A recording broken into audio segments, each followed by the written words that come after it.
सुबह के 9 बज रहे थे। एसीपी राठौर अपनी टीम के साथ ऑफिस में मौजूद थे। तभी उनके फोन पर घंटी बजी। Hello, ACP Rathore here. Sir, मैं रोहन बोल रहा हूँ। मेरे दोस्त की डेथ कोई नेचुरल डेथ नहीं है, उसे मारा गया है। कौन दोस्त? क्या हुआ है, सही से बताओ। इन लोगों को लग रहा है कि ऑर्गन फेलियर से मौत हुई है, लेकिन ऑर्गन फेलियर होने का रीजन कुछ और ही है। आप जल्दी से लीलावती हॉस्पिटल आ जाइए। काम डाउन, हम लोग आ रहे हैं। ये बोलकर एसीपी राठौर ने फोन रख दिया और अपनी टीम के साथ लीलावती हॉस्पिटल पहुंचे। मुझे फोन किसने किया था? जी, मैंने किया था।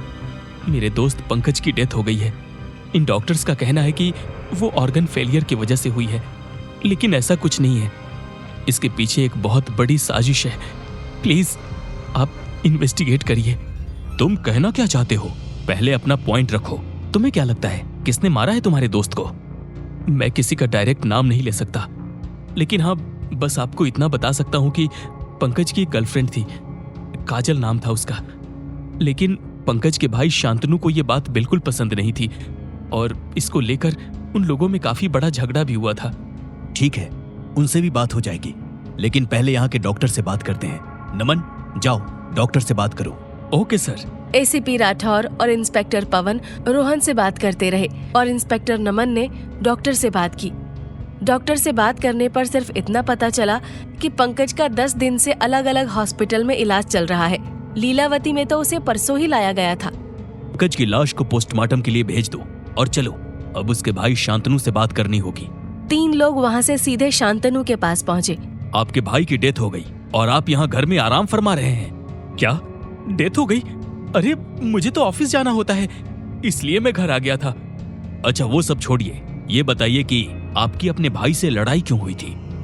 भाइयों के बीच तो लड़ाई होती ही रहती है, और आप कहना क्या चाह रहे हैं कि मैंने उसे मार डाला? सर ने ऐसा तो नहीं कहा। चोर की दाढ़ी में तिनका। कुछ भी मत बोलिए आप लोग। मुझे पता है उस रोहन ने ही ये सब कहा होगा। तो आपको ये भी जान लेना चाहिए कि अगर मारने का मोटिव किसी के पास है तो वही है, क्योंकि वो पंकज के 1 लाख रुपए लिए बैठा है। इस बात को लेकर उनके बीच में जब तब कहासुनी होती रहती थी। पंकज मेरा तो छोटा भाई था, वो किसी से भी शादी करे, मेरी जिंदगी पर कोई फर्क नहीं पड़ रहा, लेकिन अगर 1 लाख देना पड़े तो रोहन की लाइफ पर बहुत असर पड़ता है। यहाँ तो नई परतें खुल रही हैं। अच्छा ये बताओ कि पंकज को क्या हुआ था? पोस्टमार्टम रिपोर्ट आने पर तो सब साफ हो ही जाएगा, लेकिन तुम अपनी साइड बताओ। वो एक दिन काजल से मिलने गया था, वहां उसने कोई काढ़ा पिया था और उसके बाद कोल्ड ड्रिंक पी ली थी, तो शायद उसी का रिएक्शन हो गया और वो बीमार पड़ गया। 10 दिन बीमार पड़े रहने के बाद आज उसकी मौत हो गई। इस रोहन पर भी नजर रखनी पड़ेगी। फिलहाल चलो इन काजल मैडम से भी मिल लेते हैं, मयूरी को भी बुला लो। Okay sir. ACP Rathore, inspector Pawan, inspector Naman और सब इंस्पेक्टर मयूरी काजल के घर पहुंचे। दरवाजा खुलते ही सामने आई एक सहमी हुई लड़की। क्या तुम काजल हो? जी, मैं ही काजल हूँ। जैसे ही उन्होंने पंकज की बात छेड़ी, वो जमीन पर बैठकर फूट फूट कर रोने लगी। नहीं, ये नहीं हो सकता, पंकज नहीं मर सकता। शांत हो जाओ काजल, हमें सब कुछ सच सच बताओ। पंकज के साथ उस दिन क्या हुआ था? उस दिन पंकज जबरदस्ती मेरे घर आया था, बहुत गुस्से में था, मुझसे झगड़ा कर रहा था। उसने मुझ पर हाथ भी उठाया क्योंकि मेरी शादी किसी और से तय हो गई थी। ओह अच्छा, फिर? उस दिन के झगड़े के बाद मैं वॉशरूम चली गई और जब वापस आई तो देखा कि पंकज ने मेरी माँ के लिए बना हुआ काढ़ा पी लिया था। मतलब काढ़ा जबरदस्ती किसी ने नहीं पिलाया, बल्कि उसने खुद पिया था? हाँ, लेकिन वो बहुत कड़वा लगा, इसलिए उसने तुरंत ऊपर से कोल्ड ड्रिंक भी पी ली। फिर अचानक उसकी हालत बिगड़ने लगी और लड़खड़ाता हुआ वो बाहर भाग गया। मैंने उसे रोकने की कोशिश की, पर वो सुनने को तैयार ही नहीं था। पूरी कहानी सुनकर उन लोगों को समझ नहीं आ रहा था कि मामला क्या हो सकता है। वो काजल से और भी सवाल पूछ रहे थे, लेकिन तब तक अस्पताल से फोन आ गया। हेलो, हाँ डॉक्टर साहब। क्या? ठीक है, हम आते हैं। क्या हुआ? सर, पोस्टमार्टम रिपोर्ट आ गई है। क्या पता चला? पंकज की मौत जहर से हुई है, लेकिन कौन सा जहर ये पता नहीं चल सका। जहर शरीर से निकल चुका है, सिर्फ उसका असर बाकी है। मतलब डॉक्टर सिर्फ अंदाजा लगा सकते हैं कि वो कौन सा जहर था। एसीपी पूरी टीम के साथ वापस आ गए और उन्होंने आदेश दिया, काम करो, काजल, रोहन और शांतनु के कॉल डिटेल्स और चैट्स निकालो, शायद कुछ पता चले। Okay sir. थोड़ी देर में सभी डिटेल्स सामने आ चुकी थी। जो बातें सामने आई उन्होंने टीम को हैरानी में डाल दिया। सर, पंकज और उसके भाई शांतनु के रिश्ते कभी भी अच्छे नहीं थे। ये दोनों अक्सर पैसों और काजल को लेकर झगड़ते रहते थे। ये देखिए सर, रोहन के साथ भी पंकज की बहस चलती रहती थी, लेकिन सबसे चौंकाने वाली बात यह है कि काजल से उसकी शादी हो चुकी थी। क्या शादी? सर, चैट में मंदिर का जिक्र है, लगता है वहीं शादी हुई थी। हमें मंदिर जाकर कंफर्म करना होगा। ठीक है, इंस्पेक्टर पवन और मयूरी, तुम दोनों मंदिर जाओ और पता करो कि क्या वाकई उन दोनों ने शादी की थी। इंस्पेक्टर पवन और मयूरी मंदिर में पहुंचे और पुजारी से बातचीत के बाद साफ हो गया कि हाँ, पंकज और काजल ने मंदिर में शादी की थी और शादी के बाद वो एक होटल भी गए थे।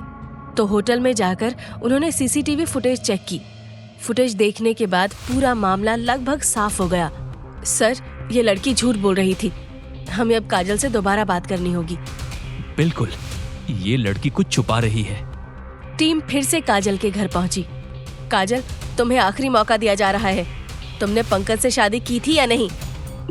नहीं, मैं क्यों करूंगी शादी?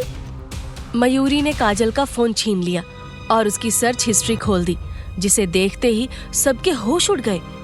ये क्या है काजल? तुमने गूगल पर किसी को मारने के तरीके और पेस्टिसाइड से हत्या कैसे करें जैसी चीजें सर्च की थी? काजल, तुम्हारे चाचा एक किसान हैं। उनके पास ये पेस्टिसाइड्स आसानी से मिल सकते हैं, है ना?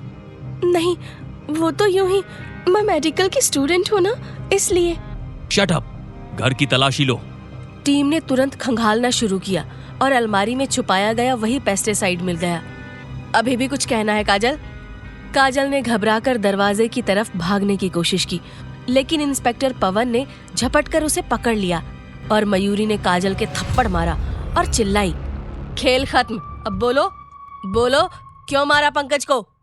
काजल की आंखों में आंसू थे, लेकिन अब उसके चेहरे पर घबराहट और पछतावा भी था। उसने टूटकर कबूल कर लिया, हाँ, मैंने उसे मारा। मैं उससे पीछा छुड़ाना चाहती थी। मैं उससे शादी नहीं करना चाहती थी, लेकिन वो जबरदस्ती कर रहा था, इसलिए मैंने उसे खत्म करने की प्लानिंग बनाई। तो तुमने उसे पेस्टिसाइड्स पिला दिया? हाँ, मैंने उसे कई तरीकों से मारने की कोशिश की, लेकिन सब नाकाम रही। इसलिए आखिर में मैंने उसे काढ़े में ही पेस्टिसाइड मिला कर दिया। फिर मैंने उसे ऊपर से कोल्ड ड्रिंक पिला दी, ताकि ये एक रिएक्शन जैसा लगे। रिएक्शन तो हुआ है, जिसकी वजह अब तुम फांसी के तख्ते तक पहुंचोगी। मयूरी, काजल को गिरफ्तार कर लो और इसके चाचा से भी पूछताछ करनी होगी कि क्या उन्हें इस बात की जानकारी थी। Yes sir. काजल को हथकड़ी पहनाई गई और पुलिस की गाड़ी में डाल दिया गया। उसका खेल खत्म हो चुका था। इंसाफ की जीत हुई थी।